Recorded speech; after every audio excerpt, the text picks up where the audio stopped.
eu tenho uma parte respiratória muito ruim, assim, eu já vou fazer com você, eu preciso melhorar isso, porque desde pequena eu sempre respirei muito pela boca, Isso. eu fiz cirurgias da adenoide, tudo que você Sei. pensar. E isso me viciou nessa respiração bucal.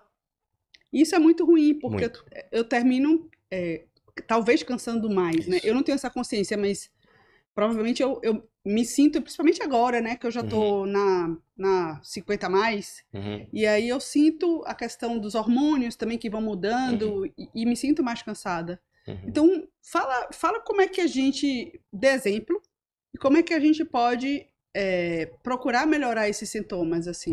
Eu acho que você tocou no ponto principal, principalmente para a gente ter atenção nas crianças. Respiração bucal. O que acontece? Aí a criança começa a respirar pela boca, às vezes só dormindo, às vezes vendo televisão, né? Boca assim. Língua, no lugar de descanso, é no céu da boca, né? Ali atrás do dente, no palato duro, né? Quando você encosta essa parte dura, a língua fica aqui. Esse é o movimento. E quando você percebe uma criança respirando, acontecem, já tem um livro muito interessante que é Respire, do James Nestor. Recomendo super. Depois pode colocar no link, que é Gente, lindo, minha lindo, fila de lindo. livros está ficando interminável. E ele muda, e muda a fisionomia. O queixo vai para dentro. E Sim. aí, essa respiração bucal começa a formar. A boca não foi feita para respirar, mas o que eu gosto de falar é o seguinte: é bom que a gente tenha boca também, né? Porque imagina, morreu como? Ah, tava com o nariz entupido, né?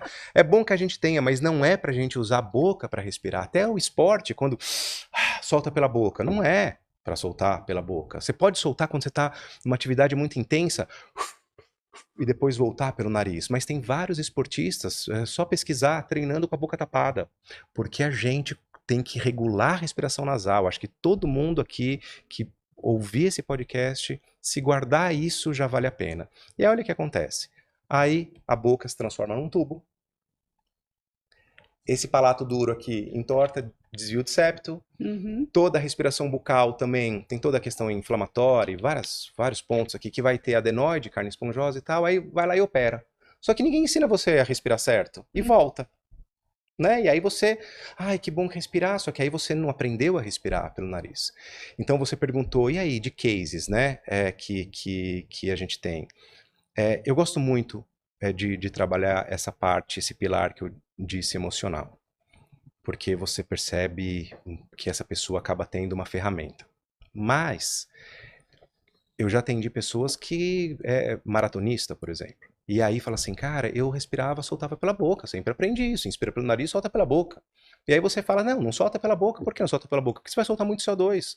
E lembra que o CO2 entrega o oxigênio? Né? Então você começa a ter uma lógica disso. E as pessoas falam assim, Gui, cara, o que aconteceu comigo na prova foi incrível, porque eu percebi que eu tive uma eficiência melhor. E de novo a gente fala de eficiência. Quando a gente fala de uma criança respirando bucal, a gente tem que tratar isso. E como que a gente trata? Vários exercícios, tolerância a CO2. Então a gente fala para ela caminhar, solta todo o ar e faz uma apneia, porque a gente melhora essa resiliência com ela. A gente tem mecanismos de você começar depois, a gente nunca pede para alguém fazer isso de começo, mas de você dormir com uma fita, né? Tem a Myotape, depois posso até mostrar, mas ela é importada, caro, dá pra gente buscar ela, porque é uma fita que você coloca aqui e a boca não fica fechada, porque você não pode fechar. Né? Essa pessoa, às vezes, ela não sabe muito respirar pelo nariz e à noite, né? Então é uma fita que ela fica aberta para você fazer um puff. Mas tem como você pegar um micropore, você coloca de um canto aqui, um canto aqui, e aí você dorme, começa a treinar com a boca fechada. Só que você só faz isso quando você tiver pelo menos um tempinho de práticas de exercício.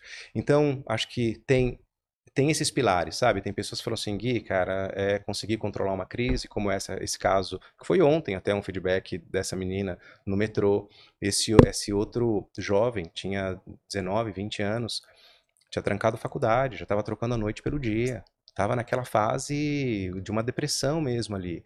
E a respiração, ela traz duas questões. Com ele foi muito bacana. Toda essa questão da ansiedade que ele sentiu, como ele controlava as crises, e a respiração avançada, que eu adoro falar dela, porque realmente ele falou assim, cara, que incrível, me conectei em alguma coisa que eu não sei o que é. E aí é um bom papo também.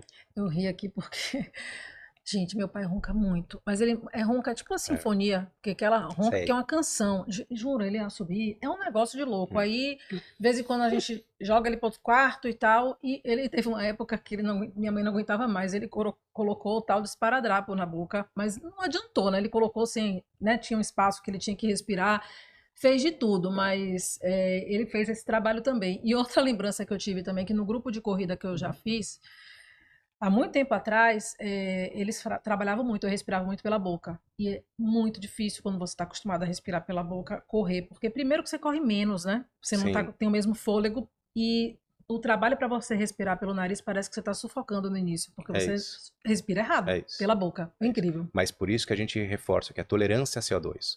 Um dos principais exercícios que a gente faz quando a gente começa a trabalhar o breathwork é o controle de pausa, que é do método buteico, né? Que é uma das formações que a gente vai muito para isso. Então, você acorda, escova o dente e tal, senta, aí você faz uma inspiração, depois você solta o ar e fica nesse vazio. Tem pessoas que não chegam em 10 segundos. E o ideal é que a gente passe de 25 segundos nessa apneia. Só que a gente treina. Se você faz isso todo dia, em uma semana você pode aumentar 5 segundos. Na segunda semana você aumenta mais um pouquinho, depois estabiliza, porque só com o esporte Sim. você consegue. Mas essa falta de ar, se você for colocar um oxímetro, não vai estar baixo. Mas é essa sensação que quando sobe o CO2 no nossa corrente sanguínea, os quimiorreceptores do tronco cerebral estão assim, respira, respira, respira, porque ele tem uma baixa tolerância. Por isso que a gente treina, por isso que essa palavra tolerância a CO2 é isso. Você começa a treinar que você fica bem na apneia. E te Legal. dá uma paz. Você começa a ficar... Ah, que delícia que é fazer isso. Então hoje eu pratico tanto que às vezes eu tô vendo Netflix. Pô, eu tô lá, eu já respiro, solto e fico na minha apneia. Nesse trabalho de 21 dias, você trabalha isso, É né? isso. Além disso, Além várias outras disso, né? coisas, Ah, mas legal. esse então não dá para você colocar uma fita como seu pai, por exemplo, se você não melhorou a tolerância. Exato.